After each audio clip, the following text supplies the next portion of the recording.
Mais que devient François Fillon après sa lourde défaite au premier tour de l'élection présidentielle le 23 avril dernier? Loin des médias, l'ancien candidat se dirigerait vers l'après. C'est ce que révèle le journal Le Parisien ce samedi 20 mai, qui dévoile sa nouvelle vie.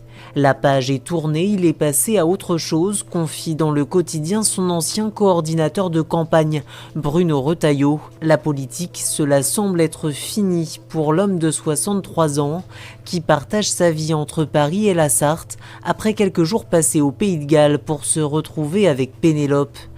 L'occasion aussi de s'interroger sur les raisons de son échec, notamment sa position envers le mouvement Sens commun, qu'il aurait qualifié de connerie, mais aussi de penser à l'avenir. Il prépare sa reconversion dans le privé, il a envie de faire des choses concrètes et dans un univers qui n'a rien à voir avec la politique, révèle la communicante Anne Méo qui l'a vu jeudi soir. Ses proches le décrivent comme calme et serein, une sérénité qui passe par le sport.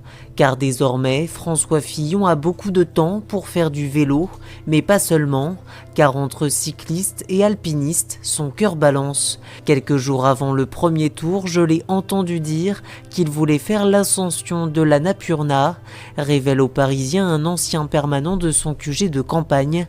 Mais plutôt que sportif de haut niveau, c'est dans les bureaux que devrait se poursuivre la vie professionnelle de François Fillon. Il a beaucoup de contacts, notamment avec des grands groupes, mais il prend le temps de la réflexion, explique un ami aux Parisiens. Mais en attendant, c'est avec ses avocats que François Fillon passerait beaucoup de temps pour préparer sa rencontre avec les juges prévue pour le 30 mai prochain.